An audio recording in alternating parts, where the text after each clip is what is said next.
ಮಾನ್ಯ ಉನ್ನತ ಶಿಕ್ಷಣ ಸಚಿವರಾದಂತಹ MC ಸುಧಾಕರ್ ಅವರಿಗೆ ನಾನು ಮನವಿ ಎಲ್ಲ ನಾವು ವಾರ್ನಿಂಗ್ ಮಾಡ್ತಾ ಇದ್ದೀವಿ.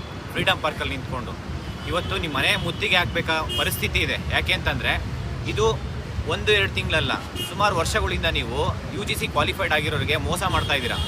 ನೆಟ್ಟು ಮತ್ತು ಕೆಸೆಟ್ಟು PhD ಹೋಲ್ಡು ಏನಿಗೆ ಮಾಡ್ಬೇಕು ಹೇಳಿ? ಇವರು ವರ್ಷಾನುಗಟ್ಟಲೆ ಕಷ್ಟಪಟ್ಟು ಓದಿ ಇವತ್ತು ಕೋರ್ಟ್ ಆರ್ಡ್ರ್ ಬಂದಿದೆ, ಡಿವಿಷನ್ ಬೆಂಚಲ್ಲಿ ಆರ್ಡ್ರ್ ಬಂದಿದೆ, ಅದಾದಮೇಲೆ ಸಿಂಗಲ್ ಬೆಂಚಲ್ಲಿ ಆರ್ಡ್ರ್ ಬಂದಿದೆ. ನೀವು ಕಾನೂನಿಗಿಂತ ದೊಡ್ಡವರ ನೀವು? ನಾವು ಹೇಳ್ತಾ ಇದ್ದೀವಿ, ನಿಮಗೆ ನಿಮ್ಮ ಸಚಿವ ಸ್ಥಾನನ ರಾಜೀನಾಮೆ ಕೊಡೋ ತನಕ ನಾವು ಹೋರಾಟ ಮಾಡ್ತೀವಿ. ಇವತ್ತು ಹೋರಾಟ ಮಾಡ್ತಾ ಇದ್ದೀವಿ ಅಂತ ಇವತ್ತು ಕೊನೆ ಅಲ್ಲ. ನೀವು ಈ ಕೂಡಲೇ ನೀವು ಎಚ್ಚೆತ್ಕೊಂಡು ನೀವು ಮೆರಿಟ್ ಲಿಸ್ಟ್ ಬಿಟ್ಟು, ಏನು 40,000 ಜನ ಅಪ್ಲಿಕೇಶನ್ ಹಾಕಿದ್ದಾರೆ, ಮೆರಿಟ್ ಲಿಸ್ಟ್ ಬಿಟ್ಟು ಕೂಡಲೇ ನೀವು ಕೌನ್ಸಿಲಿಂಗ್ ತೊಗೊಂಡಿಲ್ಲ ಅಂತಂದರೆ ನಿಮ್ಮ ರಾಜೀನಾಮೆಗೆ ಒತ್ತಾಯ ಮಾಡಿ ನಿಮ್ಮ ಮನೆ ಮುತ್ತಿಗೆ ಹಾಕ್ತೀವಿ, ಅರ್ಥ ಮಾಡ್ಕೊಳ್ಳಿ. ಮತ್ತು ಚಿಂತಾಮಣಿಯಲ್ಲಿ ನಾವು ಬಂದು ಪ್ರತಿಭಟನೆ ಮಾಡ್ತೀವಿ. ಸಾವಿರಾರು ವಿದ್ಯಾರ್ಥಿಗಳು ಬಂದು ಏನು UGC ಕ್ವಾಲಿಫೈಡ್ ಇದ್ದಾರೆ, 20,000 ಜನ ಕ್ವಾಲಿಫೈಡ್ ಇದ್ದಾರೆ. ಕಾನೂನಲ್ಲಿ ಕೋರ್ಟ್ ಆರ್ಡ್ರ್ ಬಂದರೂ ಕೂಡ ನೀವು ಇಷ್ಟು ಡಿಲೇ ಮಾಡ್ತಿದ್ದೀರಾ ಅಂತಂದರೆ ಇದು ಎಷ್ಟು ದೊಡ್ಡ ಅನ್ಯಾಯ ಮಾಡ್ತಿದ್ದೀರಾ ಅಂದರೆ, ಇಲ್ಲಿ 430 ಕಾಲೇಜಲ್ಲಿ, ಫಸ್ಟ್ ಗ್ರೇಡ್ ಕಾಲೇಜಸ್ಸಲ್ಲಿ ಇಲ್ಲಿ ವಿದ್ಯಾರ್ಥಿಗಳು ಇಲ್ಲದೆ, ವಿದ್ಯಾರ್ಥಿಗಳಿಗೆ ಕ್ವಾಲಿಫೈಡ್ ಗೆಸ್ಟ್ ಲೆಕ್ಚರರ್ ಇಲ್ಲದೆ ಇವತ್ತು ಎಲ್ಲ TC ಕೊಡಿ ಅಂತ ಕೇಳ್ತಾ ಇದ್ದಾರೆ. TC ಕೊಡಿ ಅಂತ ಕೇಳ್ತಾ ಇದ್ದಾರೆ. ಆ ಪರಿಸ್ಥಿತಿ ಬಂದಿದೆ. ಅದು ಯಾರ ಕಾರಣ? ಇದಕ್ಕೆಲ್ಲ ಮೂಲ ಕಾರಣ ಉನ್ನತ ಶಿಕ್ಷಣ ಸಚಿವರಾದಂತಹ MC ಸುಧಾಕರ್. ನೀವು ಒಬ್ಬರೇ ಕಾರಣ. ನಿಮ್ಮಿಂದನೇ ಇಷ್ಟೆಲ್ಲ ಡಿಲೇ ಆಗ್ತಾ ಇರೋದು. ಆ ಕಮಿಷನರ್ ಮೇಡಮ್, ಮಂಜುಶ್ರೀ ಮೇಡಮ್ ಅವ್ರು ರೆಡಿ ಇದ್ದಾರೆ. ಅವರು ಈ ಕೂಡಲೇ ಅವರು ಮೆರಿಟ್ ಲಿಸ್ಟ್ ಬಿಟ್ಟು ಕೌನ್ಸಿಲಿಂಗ್ ಮಾಡೋದಕ್ಕೆ ರೆಡಿ ಇದ್ದಾರೆ. ನೀವು ಒಬ್ಬರೇ ಬೇಕು ಅಂತ ಮಾಡ್ತಾ ಇರೋದು. ನಿಮ್ಮ ಸಚಿವ ಸ್ಥಾನ ಉಳಿಬೇಕು ಅಂತಂದರೆ ಕೂಡಲೇ ಕೌನ್ಸಿಲಿಂಗ್ ಮಾಡಿ, ಇಲ್ಲ ನಿಮ್ಮ ರಾಜೀನಾಮೆಗೆ ಒತ್ತಾಯ ಮಾಡಿ ನಾವು ಚಿಂತಾಮಣಿಯಲ್ಲಿ ಬಂದು ಪ್ರತಿಭಟನೆ ಮಾಡ್ತೀವಿ. ಅರ್ಥ ಮಾಡ್ಕೊಳ್ಳಿ. ಈ ಕೂಡಲೇ ನೀವು ಅದು ಮಾಡಬೇಕು. ಇವರೆಲ್ಲ ನಿಮಗೆ ಕಣ್ಣು ಕಾಣಿಸ್ತಾ ಇಲ್ವಾ? ನಿಮಗೆ ನಿಮ್ಮ ಮನೆ ಮಕ್ಕಳಾಗಿದ್ರೆ ನೀವು ಇದೇ ಥರ ಮಾಡ್ತಿದ್ದೀರಾ? ನೀವು ಕೋರ್ಟ್ ಆರ್ಡರ್ ಆಗಿದೆ, ಡಿವಿಷನ್ ಬೆಂಚು, ಪ್ರಿನ್ಸಿಪಲ್ ಬೆಂಚ್, ಅದು CJI ಬೆಂಚಲ್ಲಿ ನಿಮಗೆ ಕೋರ್ಟ್ ಆರ್ಡರ್ ಆಗಿದೆ. ನೀವು ಅದನ್ನು ಫಾಲೋ ಮಾಡಿಬಿಟ್ಟು ನೀವು ಮೆರಿಟ್ ಲಿಸ್ಟ್ ಬಿಟ್ಟು ಕೌನ್ಸಿಲಿಂಗ್ ಮಾಡೋಕ್ಕೆ ನಿಮ್ಗೆ ಯೋಗ್ಯತೆ ಇಲ್ಲ ಅಂತಂದರೆ ನಿಮ್ಮಂಥ ಉನ್ನತ ಶಿಕ್ಷಣ ಸಚಿವರನ್ನ ಇಟ್ಕೊಂಡು ನಮ್ಮ ಕರ್ನಾಟಕದಲ್ಲಿ ಲಕ್ಷಾಂತರ ವಿದ್ಯಾರ್ಥಿಗಳು ಇವತ್ತು ರೋಡ್ ಬಂದಿದ್ದಾರೆ. ಎಷ್ಟು ಪ್ರತಿಭಟನೆ ಮಾಡ್ಬೇಕು ಹೇಳಿ? ಪ್ರತಿ ಕಾಲೇಜಲ್ಲೂ ಪ್ರತಿಭಟನೆ ಮಾಡ್ತಿದ್ದಾರೆ. ಪ್ರತಿ ಕಾಲೇಜಲ್ಲೂ 430 ಫಸ್ಟ್ ಗ್ರೇಡ್ ಕಾಲೇಜಲ್ಲಿ ಪ್ರತಿಭಟನೆ ಮಾಡ್ತಿದ್ದಾರೆ. ನಿಮ್ಗೆ ಅಷ್ಟು ಮಾತ್ರ ಅರ್ಥ ಆಗ್ತಾ ಇಲ್ಲ ಅಂದರೆ 10,000 ಜನ ಗೆಸ್ಟ್ ಫ್ಯಾಕಲ್ಟೀಸ್ ಇಲ್ದ್ರೆ ಇವತ್ತು 10,000 ಜನ ಗೆಸ್ಟ್ ಫ್ಯಾಕಲ್ಟೀಸ್ ಇಲ್ದ ಇವತ್ತು ಲಕ್ಷಾಂತರ ವಿದ್ಯಾರ್ಥಿಗಳಿಗೆ ಅನಾನುಕೂಲ ಆಗ್ತಾ ಇದೆ.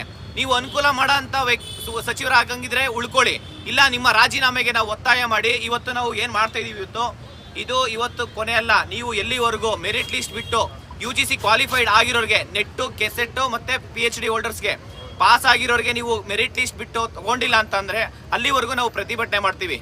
ಇದು ಅಷ್ಟು ಸುಲಭವಾಗಿ ಬಿಡಲ್ಲ. ನಿಮ್ಮನ್ನು ಮಾತ್ರ ಬಿಡಲ್ಲ. ನೀವು ರಾಜೀನಾಮೆ ಕೊಡಿ ನಿಮ್ಮ ಕೈಯಲ್ಲಿ ಆಗಿಲ್ಲ ಅಂತಂದರೆ. ಎಷ್ಟು ಅಂತ ನೀವು ಇದು ಮಾಡಬೇಕು? ಎಷ್ಟು ಮನವಿ ಕೊಟ್ಟಿದ್ದೀವಿ. ಅವ್ರು ಕಮಿಷನರ್ ರೆಡಿ ಇದ್ದಾರೆ. ಈ ಕೂಡಲೇ ಮೆರಿಟ್ ಲಿಸ್ಟ್ ಬಿಟ್ಟು ಕೌನ್ಸಿಲಿಂಗ್ ಮಾಡೋಕ್ಕೆ ರೆಡಿ ಇದ್ದಾರೆ.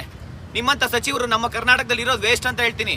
ನೀವು ನಿಜವಾಗ್ಲೂ ನೀವು ಡಾಕ್ಟ್ರ್ ಅಂತ ಅನ್ಸ್ಕೊಂಡಿರೋ ಡೆಂಟಿಸ್ಟು, ನೀವು ಡಾಕ್ಟ್ರು ಅಂತ ಒಂದು ಸರ್ಟಿಫಿಕೇಟ್ ತೊಗೊಳೋದಕ್ಕೆ ಯೋಗ್ಯರಲ್ಲ. ಯಾಕೆ ಅಂತಂದರೆ ಇಲ್ಲಿ ಎಷ್ಟೋ ಜನ PhD ಕ್ಯಾಂಡಿಡೇಟ್ಸು ಮತ್ತು ಕೆಸೆಟ್ಟು ನೆಟ್ಟು ಕ್ವಾಲಿಫೈಡ್ ಆಗಿರೋದು. UGC ಯೂನಿವರ್ಸಿಟಿ ಗ್ರ್ಯಾಂಟ್ ಕಮಿಷನ್ನು ಅದ್ರ ಅಂಡರಲ್ಲಿ ಬರೋ ಅಂಥ ಕ್ವಾಲಿಫಿಕೇಷನ್ಸ್ ಎಲ್ಲ ಗೈಡ್ಲೈನ್ಸು ಕೋರ್ಟ್ ಆರ್ಡರ್ ಇದ್ರು ನೀವು ಇಷ್ಟು ಡಿಲೇ ಮಾಡ್ತಿದ್ದೀರಾ ಅಂತಂದರೆ ನಿಮ್ಮಂಥ ಸಚಿವರು ನಮಗೆ ನಿಜವಾಗ್ಲೂ ಕರ್ನಾಟಕದಲ್ಲಿ ಬೇಡ ಅಂತಲೇ ಹೇಳ್ತೀವಿ. ಇದ್ರ ಮೇಲೆ ನೀವೇನಾದರೂ ಇವತ್ತು ಡಿಸೈಡ್ ಮಾಡಿಲ್ಲ ಅಂತಂದರೆ ನಿಮ್ಮ ಮನೆ ಯಾವಾಗ ಮುತ್ತಿಗೆ ಹಾಕ್ತೀವಿ ಅಂತ ಗೊತ್ತಿಲ್ಲ. ನಾವು ಹೇಳ್ತಿದ್ದೀವಿ, ಕೇಳ್ಕೊಳ್ಳಿ. ನಿಮ್ಮ ಮನೆ ಮುತ್ತಿಗೆ ಹಾಕ್ತೀವಿ.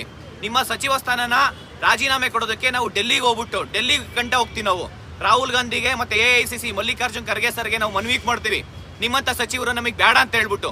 ಯಾಕೆಂದರೆ ಇದು 1-2 ದಿನದಲ್ಲ, ಲಕ್ಷಾಂತರ ವಿದ್ಯಾರ್ಥಿಗಳು ಇವತ್ತು ರೋಡಿಗೆ ಬಂದಿದ್ದಾರೆ. ಇವತ್ತು ಎಲ್ಲ ಯಾಕೆ ನಿಮ್ಮನೆ ಮಕ್ಕಳು ಯಾರಾದರೂ ಗೌರ್ಮೆಂಟ್ ಸ್ಕೂಲಿಗೆ ಕಳಿಸಿದ್ರೆ ಗೊತ್ತಾಗ್ತಿತ್ತು. ಇವತ್ತು ಎಷ್ಟೋ ಕಾಲೇಜಸ್ ಇವತ್ತು ಮುಚ್ತಾ ಇದ್ದಾರೆ ಅಂತಾರೆ ನಿಮ್ಮಂಥ ಸಚಿವರು ಇರೋದ್ರಿಂದಾನೆ. ನಿಮ್ಮಂಥ ಸಚಿವರನ್ನ ನಿಜವಾಗ್ಲೂ ನಮ್ಮ ಕರ್ನಾಟಕಕ್ಕೆ ಬೇಡ ಅಂತ ಹೇಳ್ತೀನಿ. ಯಾಕೆ ಅಂತಂದರೆ 430 ಫಸ್ಟ್ ಗ್ರೇಡ್ ಕಾಲೇಜಲ್ಲಿ ನಾನೇ ಸ್ವತಃ ನೋಡಿದ್ದೀನಿ. ಎಷ್ಟೋ ಸ್ಟೂಡೆಂಟ್ಸ್ ಇವತ್ತು TC ಕೊಡಿ, ನಾನು ಪ್ರೈವೇಟ್ ಕಾಲೇಜಲ್ಲಿ ಸೇರ್ಕೊಳಕ್ಕೆ ನಮಗೆ TC ಕೊಡಿ ವಾಪಸ್ ಅಂತ ಕೇಳ್ತಿದ್ದಾರೆ. TCನೂ ಕೊಡ್ತಾ ಇಲ್ಲ. ಈ ಕಡೆ ಗೆಸ್ಟ್ ಫ್ಯಾಕಲ್ಟೀಸಿನ ಇಲ್ಲಿ 20,000 ಜನ ಕ್ವಾಲಿಫೈಡ್ ಇದ್ದಾರೆ. 20,000 ಜನ ಕ್ವಾಲಿಫೈಡ್ ಇದ್ದಾರೆ. 10,000 ಗೆಸ್ಟ್ ಫ್ಯಾಕಲ್ಟೀಸ್ಗೆ ನೀವು ತೊಗೊಳಕ್ಕೆ ಆಗ್ತಾ ಇಲ್ಲ ಅಂದರೆ ನಿಮ್ಮಂಥ ಅಯೋಗ್ಯರು ನಮ್ಮ ಕರ್ನಾಟಕದಲ್ಲಿ ಉನ್ನತ ಶಿಕ್ಷಣ ಸಚಿವರಾಗಿ ಮುಂದುವರಿಯೋದಕ್ಕೆ ನಾವು ಬಿಡಲ್ಲ. ಬಿಡ್ತೀರಾ ಯಾರಾದರೂ? ಯಾವುದೇ ಕಾರಣಕ್ಕೂ ಬಿಡಲ್ಲ.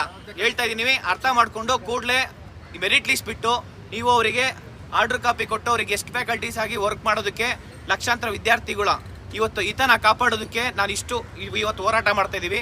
ಇದು ನೀವು ಹಿಂಗೆ ಮುಂದುವರಿಸ್ತೀವಿ ಅಂದರೆ ರಾಜ್ಯದ ಪರಿಸ್ಥಿತಿ ನಿಮ್ಮ ಪರಿಸ್ಥಿತಿ ಹೆಂಗಿರುತ್ತೆ ಅಂತ ಹೇಳೋಕ್ಕಾಗಲ್ಲ. ಕೂಡಲೇ ನೇಮಕಾತಿ ಪ್ರಕ್ರಿಯೆ ಪ್ರಾರಂಭ ಮಾಡಿದ್ರೆ ಒಳ್ಳೆಯದು. ಇಲ್ಲ ಅಂತಂದರೆ ನಾವು ಹೇಳಲ್ಲ, ಮಾಡಿ ತೋರಿಸ್ತೀವಿ.